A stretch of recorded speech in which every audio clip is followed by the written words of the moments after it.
Halo semuanya, balik lagi di Kedik Books bersama aku Ica. Kita bakal baca bareng buku Dan Brown yang berjudul Origin, seperti yang kalian lihat di judul. Nah, sebenarnya teman-teman, ini pertama kalinya aku membaca karya Dan Brown, dan hasil pencarianku melalui AI sebenarnya tidak disarankan nih katanya sebagai pemula itu membaca karyanya yang ini, karena ini bukan karya pertamanya Dan Brown, dan katanya lumayan rumit gitu teka-teki yang ada di dalam buku ini. Jadi sebenarnya kalau teman-teman mau coba baca karya Dan Brown untuk pertama kali, teman-teman bisa baca karya pertamanya yang berjudul Angels and Demons atau yang The Da Vinci Code, kalau nggak salah judulnya, aku lupa. Nah, katanya kedua buku itu cocok untuk pemula. Cuma karena yang available untuk aku pinjam itu adalah yang Origin, jadi aku memutuskan untuk gas aja lah ya kita membaca buku ini. Semoga aku sanggup untuk menamatkannya. Nah, jadi buku Origin ini juga masih masuk ke dalam, aku nggak tahu nama serinya, tapi pemeran utamanya itu masih sama dengan yang ada di buku Angels and Demons dan juga di The Da Vinci Code, di mana karakter utama kita adalah seorang pakar simbologis dari Harvard University bernama Robert Langdon. Dan first impression aku adalah aku suka banget dengan cerita yang seri, tapi bukan seri bersambung, tapi mereka itu kayak dihubungkan oleh satu karakter atau satu pakar peran utama yang punya kelebihan dan punya kecerdasan yang luar biasa. Contohnya kayak karyanya Agatha Christie yang punya Hercule Poirot, atau Sir Arthur Conan Doyle yang punya Sherlock Holmes. Oke teman-teman, kita akan coba baca sinopsis dari buku Origin ini ya. Jadi buku ini dikategorikan sebagai genre suspense, thriller, dan juga fiksi. Nah, jadi buku ini bercerita tentang Robert Langdon, seorang profesor dari Harvard pada bidang simbologi. Dia datang di sebuah museum di Spanyol, yaitu Museum Bilbao, yang merupakan salah satu museum ultra modern. Nah, kemudian Profesor Langdon ini datang ke sana untuk menghadiri sebuah seminar yang diadakan oleh mahasiswa S1-nya dulu. Banyak ingin menunjukkan kepada dunia penemuan yang akan mengubah wajah sains selamanya. Jadi aku mau update sedikit, aku sudah baca sampai dengan chapter 1, jadi ada prolog dan chapter 1, dan di prolog itu kita dihadirkan pada sebuah pertemuan dari Edmond sendiri yang akan mempresentasikan temuannya, tapi kita di sini nggak dikasih tahu temuannya itu apa. Di situ kita hanya diperlihatkan Edmond berkata kepada 3 orang pemuka agama besar di dunia, yaitu dari Yahudi, Islam, dan juga Kristen. Jadi Edmond memang ingin mempresentasikan temuannya terlebih dahulu kepada 3 pemuka agama ini. Edmond seperti ingin meminta pendapat, meminta saran, dan mungkin meminta izin untuk bisa mempresentasikan temuannya ini, karena menurut Edmond temuannya ini dapat mengubah kepercayaan orang, khususnya kepercayaan manusia terhadap agama mereka sendiri. Nah, kemudian menariknya lagi, di bagian awal itu kita sudah disuguhkan oleh sebuah fakta bahwa semua seni, arsitektur, lokasi, sains, dan juga organisasi agama di dalam novel ini adalah nyata. Dan ya, sangat menarik, kita akan lanjut baca.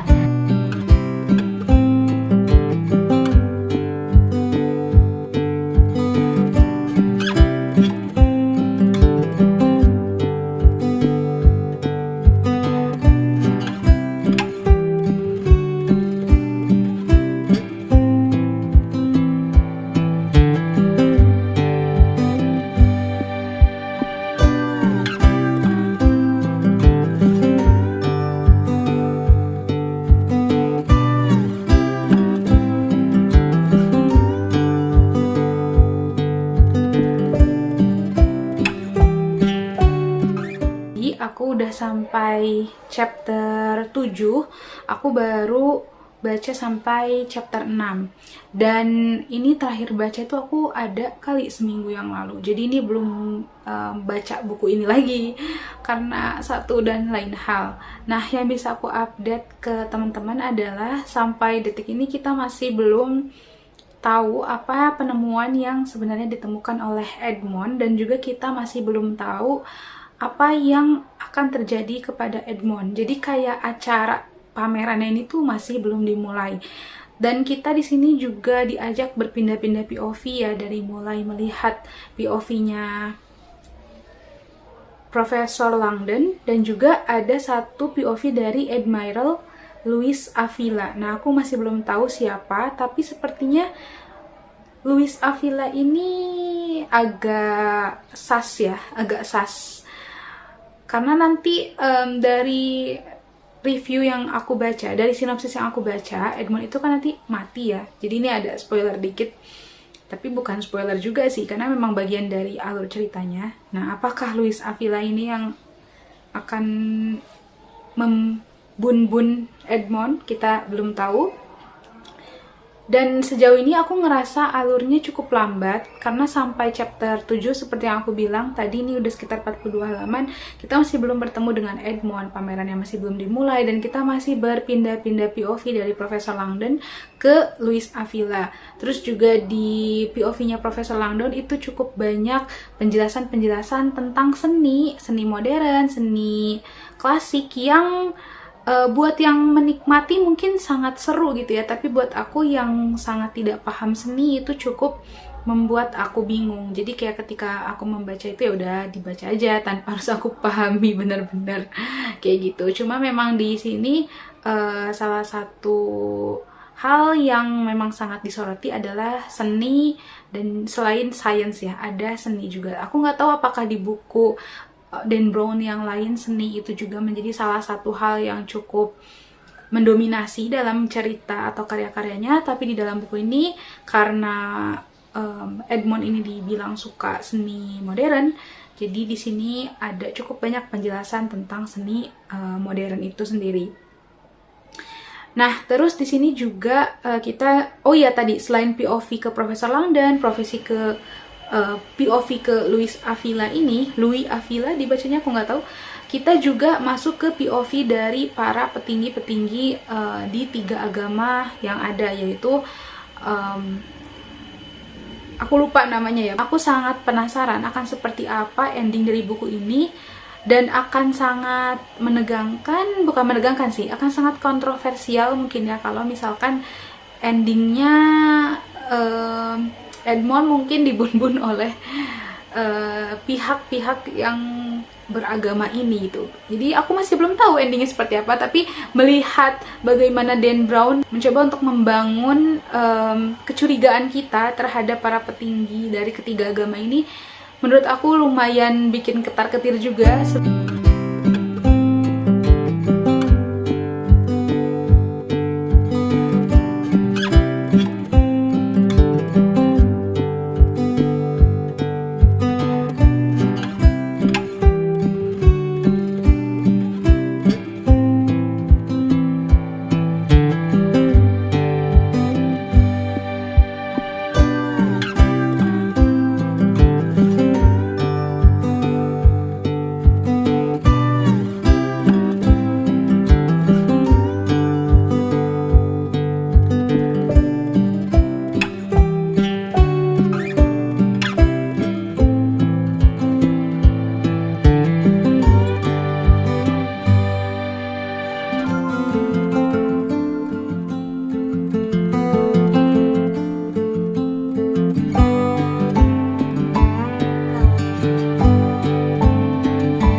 Hai semua, semoga aja kedengeran suara aku ya, karena aku sedang di luar.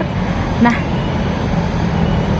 aku mau update. Jadi sampai sekarang kita masih belum tahu apa yang mau dipresentasikan oleh Edmond Kierst, dan juga kita masih belum tahu apa yang bakal terjadi sama Edmond. Ini alurnya lambat banget, ditambah akunya juga lama bacanya, jadi aku baru sampai sekitar 15%, ya hampir 50-an halaman, itu masih belum terjadi apa-apa ya. Mungkin memang baru 50-an halaman, apa yang mau terjadi gitu kan. Oke, terus yang mau aku update di footage di obrolan sebelumnya kan aku bilang bahwa aduh deg-degan nih, apakah nanti yang menjadi pelakunya akan berasal dari salah satu agama besar yang ada di dunia. Ternyata salah nih perkiraan aku ya teman-teman. Sepertinya ini akan ada hubungannya juga dengan kerajaan, mungkin kerajaan di Spanyol, atau berhubungan juga dengan sebuah komunitas sekte sesat mungkin. Aku masih belum tahu, tapi yang pasti di sini ditambah juga ada sebuah organisasi yang mencurigakan gitu, dan aku nggak tahu apakah organisasi ini akan fiksi atau enggak gitu. Jadi sampai sekarang aku masih penasaran seperti apa yang akan terjadi, karena belum terjadi apapun. Dan sejauh ini narasinya itu masih sangat penuh dengan deskripsi. Ada burung kaget. Penuh dengan deskripsi tentang tempatnya, galerinya dan sebagainya. Dan kita juga di sini udah diperkenalkan dengan Winston, di mana Winston ini adalah seorang AI, dan katanya nanti kita akan mencari tahu apa yang akan terjadi dengan misteri ini. Itu bukan cuma bersama manusia tapi bersama AI juga. Oke, jadi itu aja update-nya. Nanti aku akan balik lagi, semoga dengan progres yang lebih banyak.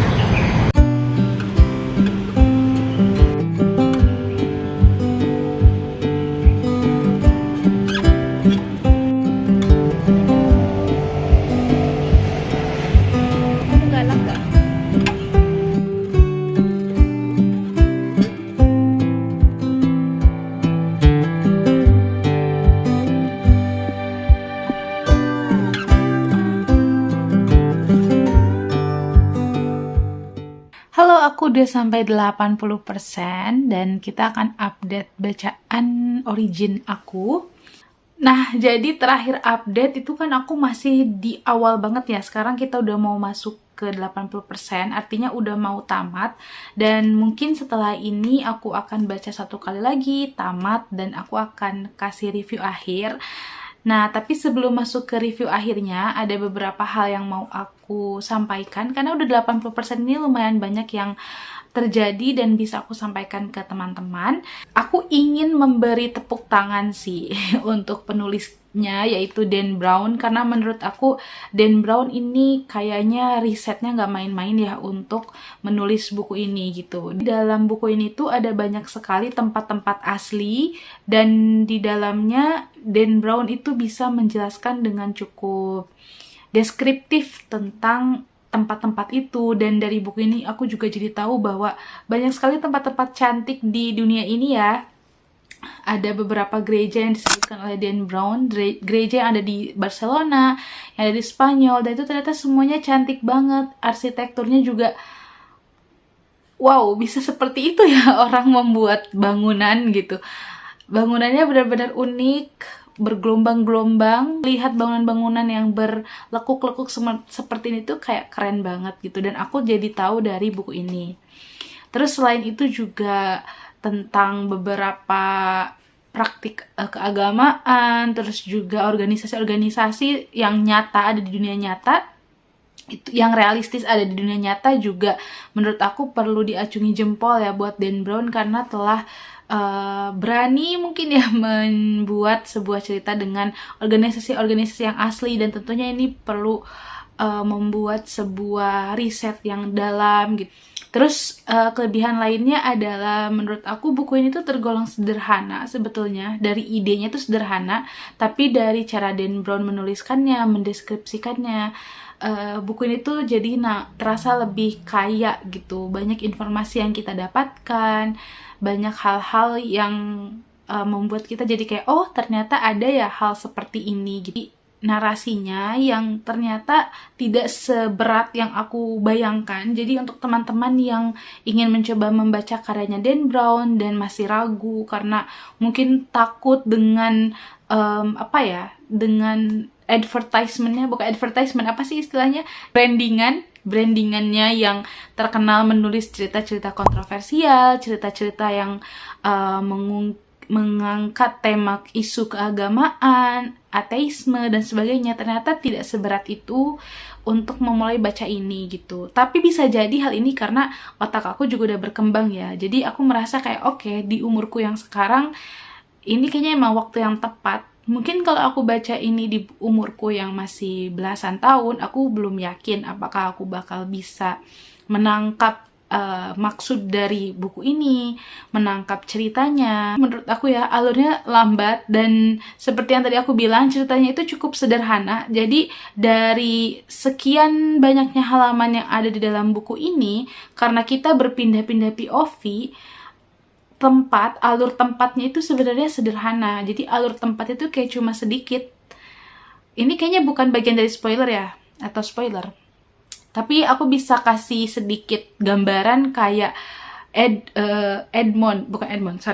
Profesor Langdon ini kayak cuma pergi ke 2 tempat gitu aja sih. Karena kan di bayangan aku tuh kita bakal kayak di National Treasure. Kalau kalian pernah nonton film National Treasure, aku kira kita bakal mendapatkan pengalaman adventure seperti di buku ini ya, yang mana kita berpindah-pindah tempat, dikejar oleh si antagonisnya. Tapi ternyata ya Profesor Langdon ini hanya pergi ke 2 tempat aja gitu untuk mencari tahu password dari handphonenya Edmond. Jadi tujuannya tuh di situ. Terus juga gambaran awalnya aku kira Profesor Langdon ini akan menjadi salah satu yang mengungkap siapa sih pembunuhnya Edmond, siapa sih dalang di balik pembunuhan Edmond. Ternyata tidak sama sekali. Jadi Profesor Langdon ini hanya berfokus pada menemukan password dari handphonenya Edmond supaya dia bisa menyiarkan presentasi dari penemuan Edmond yang akan ditutup-tutupi oleh si antagonis atau oleh penjahat ini. Dan untuk mengetahui siapa penjahatnya itu lebih ke dikasih tahu gitu. Kayak karena ini berpindah-pindah POV, jadi tidak ada detektif yang mengajak kita untuk berpikir seperti mencari tahu atau mencari clue siapa pembunuhnya, tapi lebih ke dikasih tahu aja oleh Dan Brown melalui cerita yang berjalan. Jadi gimana ya? Kalau aku bisa bilang, cara kita tahu penjahatnya itu adalah dengan ya mengikuti jalan ceritanya gitu, bukan dengan yang kayak nebak-nebak. Kalau kayak buku misteri biasa kan kita nebak-nebak ya, kalau ini tuh enggak gitu. Jadi kayak oh ternyata kayak gitu, oh ternyata jadi kayak gitu. Jadi setiap bab yang berlalu itu kita tahu informasi yang terbaru mengenai apa yang sebenarnya terjadi, dan itu nggak membuat aku penasaran banget. Memang akhirnya nggak membuat aku penasaran banget, karena aku tahu toh kita bakal dikasih tahu juga gitu. Setiap chapternya itu dia singkat, jadi buat teman-teman yang suka short chapter,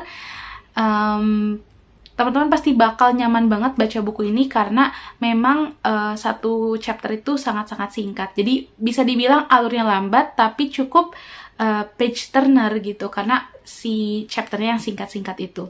Semoga besok bisa tamat karena aku juga udah pengen ganti buku, dan teman-teman harus tahu aku udah hampir 1 bulan kayaknya baca buku ini.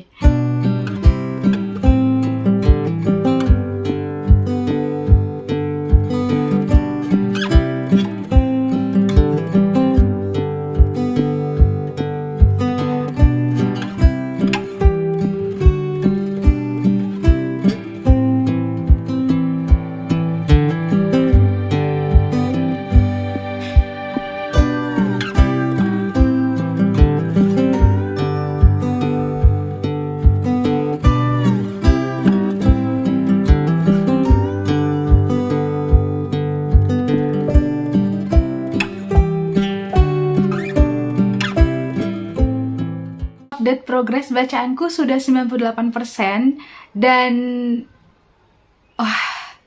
ada sesuatu yang mengerikan terjadi. Jadi awalnya aku merasa endingnya itu lumayan anti klimaks ya, dimana kita kan di awal itu kayak dikasih tahu bahwa penemuannya Edmond ini adalah sebuah penemuan yang bisa menggemparkan dunia, yang bisa membuat orang-orang itu jadi meragukan agama mereka. Dan aku tuh jadi menanti-nanti dan menunggu-nunggu memangnya penemuan seperti apa sih yang bisa membuat semua orang tuh jadi meragukan agamanya mereka gitu. Dan ternyata ketika sudah sampai di akhir, aku merasa penemuannya itu memang menarik, tetapi tidak sampai membuat kekacauan gitu menurut aku pribadi ya.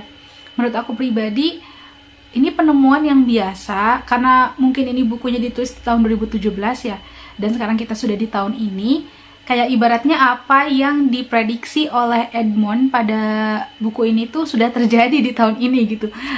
Jadi kayak anti klimaks aja sih menurut aku. Tapi waktu aku terus baca, Wow, sesuatu yang mengerikan terjadi. Jadi buat teman-teman yang membaca buku ini, aku sarankan jangan cepat menghakimi, jangan cepat ngejudge, terus lanjutkan bacanya sampai akhir. Dan menurutku poinnya itu bukan di tentang penemuan Edmund yang bisa menggemparkan dunia itu. Jadi gimana ya? Pokoknya aku nggak mau spoiler, intinya adalah apa yang terjadi itu tuh tidak seperti yang kita bayangkan gitu. Jadi ketika aku menganggap bahwa oh ternyata penemuannya cuma gini aja, anti klimaks ya, nggak menggemparkan dunia seperti yang telah digadang-gadang di awal, karena memang bukan itu inti ceritanya, Pokoknya kalian harus terus lanjutkan baca sampai akhir, sampai kalian menemukan sesuatu yang mengerikan yang ketika itu di-reveal oleh penulis kita, aku merinding karena ngeri aja gitu. Jadi kalian harus baca ini sampai akhir, jangan menghakimi dulu ya. Tapi aku juga tersisa 2%, jadi masih belum tahu ini akan diakhiri seperti apa. Oke, mari kita tamatkan 2% terakhir.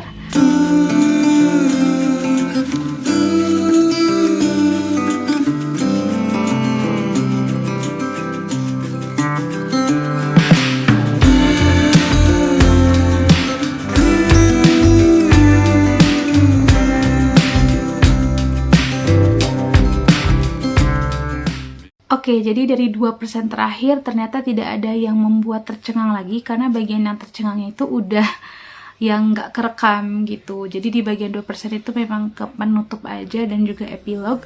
Dan sekarang aku akan coba baca bagian acknowledgements-nya, mungkin ada yang bisa aku sampaikan ke teman-teman. Dan kayaknya aku butuh memikirkan dulu nih apa kira-kira penutup untuk video ini.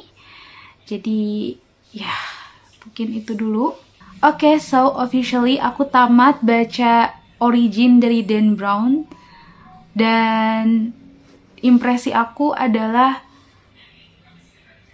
50-50 sebenarnya ya. Kayak ada beberapa bagian yang aku tuh bingung. Maksudnya bingung bukan bingung dengan jalan ceritanya, tapi kayak bingung dengan perasaan aku terhadap hal tersebut gitu. Tapi aku sangat mengagumi riset dan juga apa yang ada di dalam buku ini, karena kalau harus dibahas, buku ini tuh punya banyak sekali hal yang bisa dibahas gitu. Jadi kalau misalkan teman-teman pengen buddy read atau pengen ngadain diskusi buku, menurut aku bukunya Dan Brown ya, mungkin salah satunya adalah Origin, ini adalah salah satu buku yang bakal seru banget kalau misalkan dijadikan topik diskusi gitu. Tapi apapun yang aku sampaikan di awal itu semuanya tidak berubah ya. Yang pasti adalah aku tetap menyukai dan juga mengagumi riset dan juga segala informasi yang ada di dalam buku ini. Tapi di satu sisi, karena kebanyakan informasi itu juga yang bikin aku jadi bingung. Ini tuh sebetulnya apakah perlu semua informasi ini tuh dikaitkan satu sama lain? Khususnya mengenai teknologi dan religion atau agama gitu.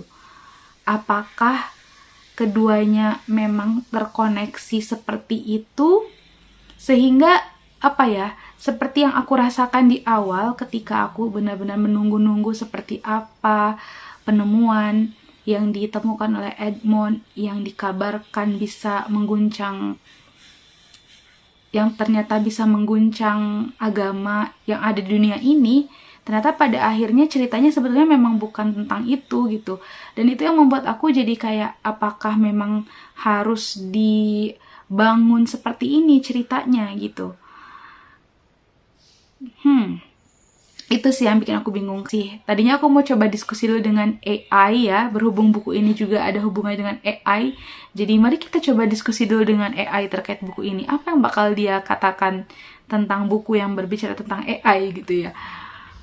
Tapi kayaknya aku akan tutup video ini dengan seperti itu. Jadi aku ada di tengah-tengah. Oke, jadi itu aja video baca atau reading vlog dari buku Dan Brown Origin.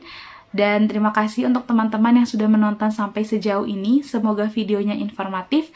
Dan terima kasih sudah meluangkan waktunya untuk menonton video ini. Sampai jumpa di video-video selanjutnya. Dadah!